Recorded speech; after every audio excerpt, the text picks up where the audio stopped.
Salut à tous, bienvenue dans Asvel Time, un Asvel Time 100% féminin puisque c'est Marie-Sophie Obama, présidente déléguée de Lyon Asvel Féminin, qui est notre invitée. Je vous propose de la retrouver tout de suite.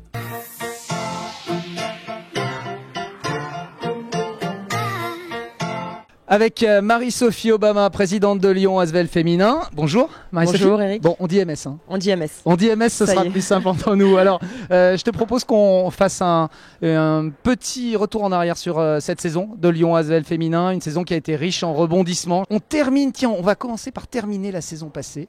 On termine sur un dernier shoot.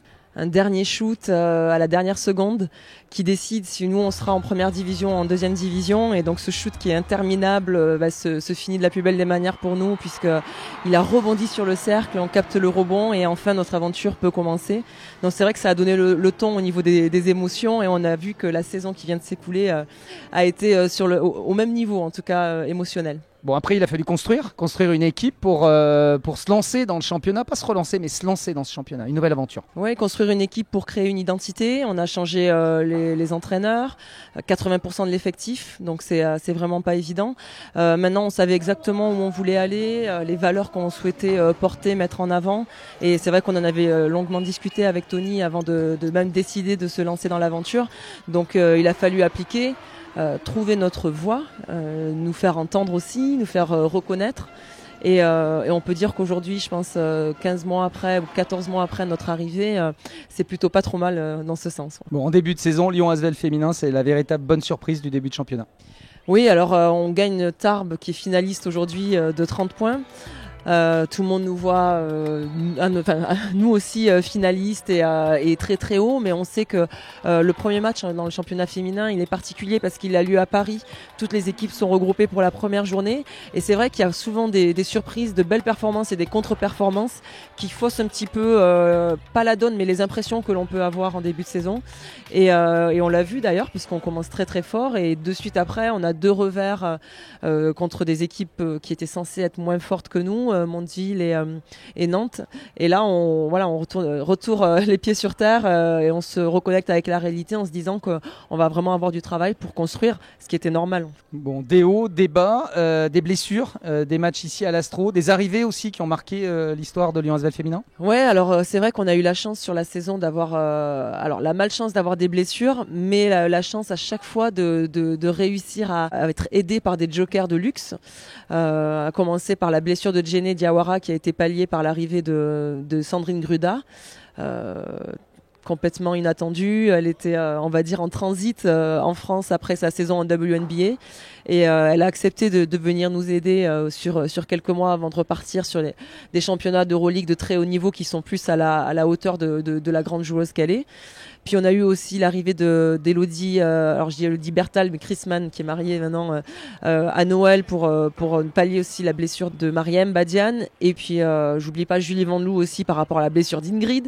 Et enfin l'arrivée de Géraldine qui nous a permis de vraiment décoller et d'arriver à obtenir les résultats qu'on a obtenus par la suite. Bon, et puis ensuite une fin de saison en trombe qui se finit pratiquement en apothéose, même s'il y a une élimination en demi, c'est pratiquement une fin de saison en trombe. Ouais, c'est super parce que c'est vrai que je parlais d'identité, c'est ce qui vraiment petit à petit est né au sein de ce groupe, mené vraiment de main de fer par Valérie de Maury, et c'est vrai que petit à petit les filles qui avaient tendance à flancher dans les moments creux, on n'arrivait jamais à redresser vraiment la barre, et sur la fin de saison on a réussi à avoir de l'autorité, à faire preuve d'autorité, et même dans les moments qui étaient un petit peu plus difficiles à relever la tête, et on l'a vu à Basketland, donc notre belle des quarts de finale, dans une salle surchauffée de 2600 spectateurs du Sud-Ouest. Moi qui suis originaire du Sud-Ouest, je peux vous dire que ça fait du bruit quand ils sont bien chauds, et on a réussi à revenir de -13, gagner le match après prolongation. Je pense qu'il y a peu d'équipes qui auraient été capables de le faire comme nos joueuses l'ont fait, quoi. Et puis même si vous êtes éliminé en demi de ces playoffs, ça joue quand même les yeux dans les yeux avec Bourges. Ça joue les yeux dans les yeux. C'est vrai que le dernier résultat, je ne sais même plus à combien on termine, mais est assez important. Mais on sait qu'on a craqué vraiment dans les dernières minutes. C'est super parce que c'est une équipe qui nous a vraiment mis en difficulté pendant la saison régulière. les deux matchs, que ce soit à domicile ou chez elles au Prado. Et les filles vraiment sans complexe sont allées au charbon, comme on dit, ou au combat. Et donc on les a vraiment fait douter là-bas lors du match aller. Et puis à la maison aussi, jusqu'à ce que ça commence à devenir trop quand on change une internationale pour une autre, puis pour une autre. Et que nous on perd notre meneuse, la dernière, l'ultime blessure de la saison, ça devenait compliqué. Mais perdre contre Bourges en demi-finale sur une première saison, c'est une belle réussite, quoi. MS, présidente déléguée heureuse? Oui, très heureuse, surtout que les résultats des garçons commencent à être bons aussi, parce qu'on sait que c'est la famille et c'est important. Mais moi je suis très très heureuse de tout. C'est vrai que quand je communique, j'ai toujours tendance à dire que nos épreuves sont importantes parce que ce sont elles qui forgent notre caractère, notre détermination aussi. Et aujourd'hui, je suis vraiment très très contente de l'état d'esprit qui règne au sein du club, des liens qu'on a réussi à tisser au niveau du club, des bénévoles et aussi avec les partenaires. Et voilà, en fait, on ne pouvait pas rêver mieux. Donc moi, je suis très très très contente de la première saison. Et je sais que encore le meilleur reste à venir et qu'on va aller très très loin, quoi. Eh bien Marie-Sophie, je te propose qu'on en parle dans quelques minutes. Tu évoquais les garçons. Je vous propose tout simplement de retrouver les garçons dans leurs meilleures actions de ce mois d'avril écoulé, les highlights du mois d'avril.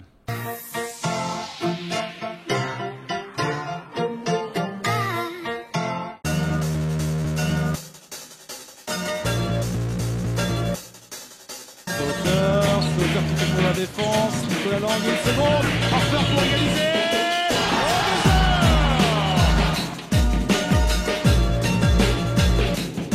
Un ballon pour revenir encore. Pour Widerman avec Cliff Alexander. Voilà les qualités athlétiques.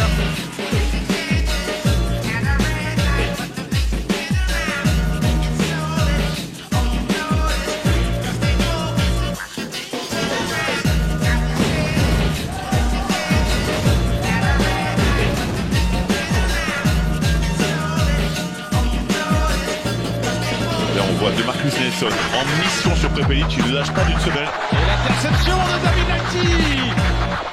Le direct. Le retour de Widerman aux affaires.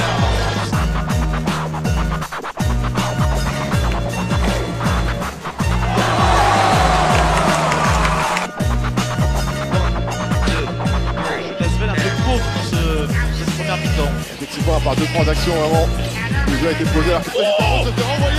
Alors ça, par contre, quel con.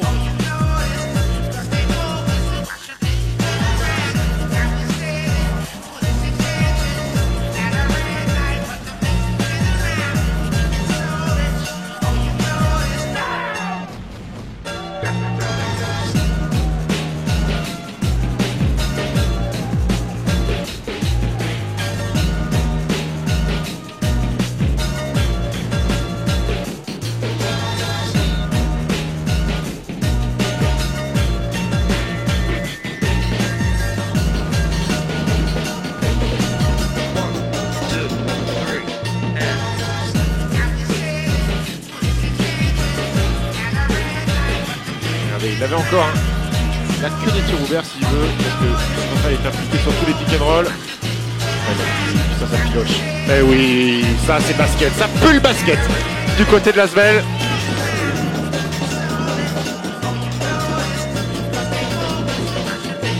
Strasbourg, premier ballon pour l'Asvel.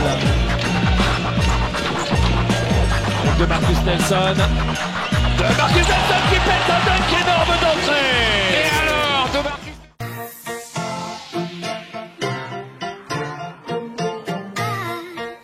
Retour avec MS pour évoquer la saison prochaine. Mais avant qu'on évoque la saison prochaine, je voudrais parler de l'identité de ce Lyon Asvel féminin. Une identité forte, un engagement de la part des filles. Hein. Ça a mouillé le maillot.